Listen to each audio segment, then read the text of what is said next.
Lita, use this to transform. It's your best hope. How'd you learn to talk? No time to explain, Lita. Just trust me on this one. Take this stick and do what I say. Like Sailor Moon, you're destined to defend peace and justice. Now say, Jupiter power! Jupiter power!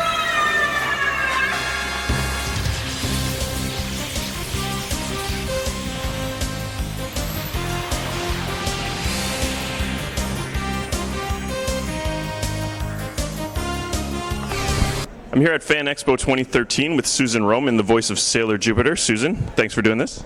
It's my pleasure to be here. Are you having a good time at the convention so far? Well, you know, it's all going by so quickly, and we're just sitting at our table, and there are thousands of people coming on by to say hi and to ask for autographs, and it's terrific. So there's not really a lot of time to be able to go around and look at the convention, but I don't care. I just love it. I just love meeting all the people. It's fantastic. So you're sort of a celebrity superstar that's recognizable for the weekend, as opposed to sort of hiding behind your voice most of the time. Well, it's funny that in the olden days, somebody who did voice work was never, ever known. I mean, nobody knew who it was. You might know the name, you might whatever, but mostly you didn't. But now everybody's really aware of who does what. Mm-hmm. So just the fact that, you know, you've got the Sailor Moon sign behind you, and it says, you know, Sailor Jupiter, Susan Rome, and people go, oh, I do remember that series. I loved that series when I was little, and I'd like to go and meet the people who did the voices for it. So it's great, because you're connecting with people on a very emotional level, and on a level that goes, you know, far back into your childhood, which is when, you know, when everything was so important, I think. Sailor Jupiter, big role model for girls. What do you think? What do you think of that role? How do you think of being a role model to tons of people here? It's quite a responsibility, and luckily I didn't know that when we were doing it. You know, you just sort of you go in and you read your lines, and you just do it. However, I like the idea that she represented somebody who was very feisty, and somebody who wasn't afraid to show her emotions, and somebody who wasn't afraid to call her friends on something when she wasn't really pleased with what they did. I was just saying that to somebody. I think that's the hallmark of a true friend, is somebody who you trust them enough and you can say, look, you know, when you said that, it really, really pissed me off. And if you're really good friends, the other person isn't going to get defensive. Yeah. The other person's going to say, well, I did? Oh my God, I didn't mean to do that. As opposed to being defensive, saying, oh, you're crazy. Then that's not a great friendship.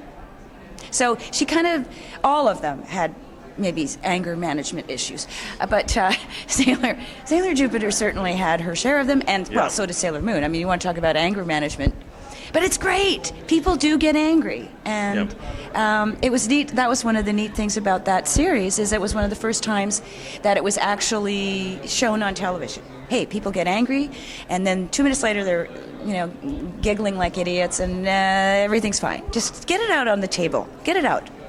Yeah, so characters showing real emotions and not sort of being perfect people, I guess. Yeah, the perfect people time. We've had enough of that. We've all seen that, and we know it's not real, and it doesn't represent the way most of us live our lives every single day. So it's good to get a little bit of an imperfection in there. In a recent interview with Rolla Magazine, Naoko Takeuchi, the creator of Sailor Moon, mentioned that in its original inception, some of the old men wanted to have more like a geeky character with glasses and a fat character and stuff like that to go along with what similar series for guys had been like earlier. Right. How do you feel about how that approach might have worked for the show, to have maybe more realistic looking people, less pretty people, or just sort of different people in the show rather than what we ended up getting? That sounds like it would have been a great idea. I don't know why they didn't go for it, unless there was if it was a committee who voted. You know what happens with committees vote. I think that it's really a nice idea to have a show that represents everybody that we see in our real lives, right? I mean, so perhaps, all the Sailor Scouts were pretty darn good looking, I would say. Sure. And in their own way. Maybe the only one who sort of wasn't so classically pretty was Jupiter. which I liked that too. Somebody actually said to me the other day, was it hard playing a character, making her feminine when she was such a tomboy? And I thought about it, and I said, I never even thought of her as a tomboy. And it was a male who asked that question, by the way. It was a guy, of course. So I said, I didn't think of her as a tomboy. I just thought of her as a girl who was very, very, as I say, feisty and spunky, and who wasn't afraid to assert her own opinion. Right? So does that make her a tomboy? I don't know. Do you think it does? Maybe. Good answer. It makes her a character who's relatable, I think, to a lot of the viewers, which I think is definitely a good thing. Yeah. I think relatability is what it's all about. Yeah. Now, you've played a lot of male characters in other shows. Is there any male character in Sailor Moon that you would have liked to play? Well, the male characters that I played in other shows were much, much younger. Sure. So that if you get into an older age range, I wasn't able to do that convincingly. Yeah. But I could be a little boy. I could say, hey, I did it, I got a home run. I could get that sort of young male thing happening. But when you get into teenagehood, it just sounded stupid. Maybe the voice of Artemis or something like that, because you were going to play Snowy the dog in Tintin, right? I did play. But as you were going to speak, but it ended up being barking, right?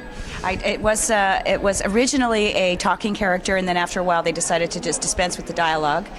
It's interesting. I don't know that I didn't even read for Artemis, and a really good friend of mine, Ron Rubin, plays Artemis, and it's such a distinctive voice, and the approach to this suave voice coming out of this cat really works well. So that was a good casting choice on their part, because I don't think they really knew how they wanted him to sound initially. So it's interesting. Very cool. One last thing. Sailor Jupiter had a lot of, I guess, romantic interests throughout the series. Everyone looked like her old boyfriend. There's like Game Machine Joe, and there was her old friend Freddie and stuff like that. Andrew from the arcade. How do you feel about the idea? Like, is there any character that you would have liked to see that character end up with, or in the manga, sort of they all end up single and sort of dedicated to their role and stuff like that? How do you feel about those options? I think it would have been nice to have a date or two with Tuxedo Mask. There's nothing wrong with that. Nope.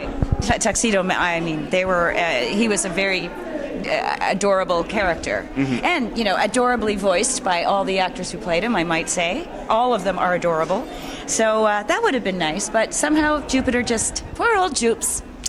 No, she just kind of got the arcade guys. But anyway, I think it was purposeful that all the romantic interest was mostly concentrated on Sailor Moon. Because you know what? It's her show. Sure.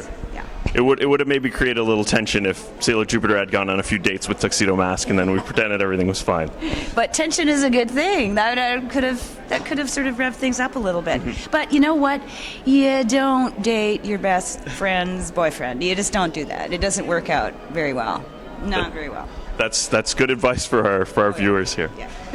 Well, thanks a lot, Susan. Thanks for joining us, and good luck at the panel this afternoon. Thank you. It was really nice being here, Adam. Take care. On behalf of Jupiter, I call upon the forces of thunder and lightning to vanquish this evil.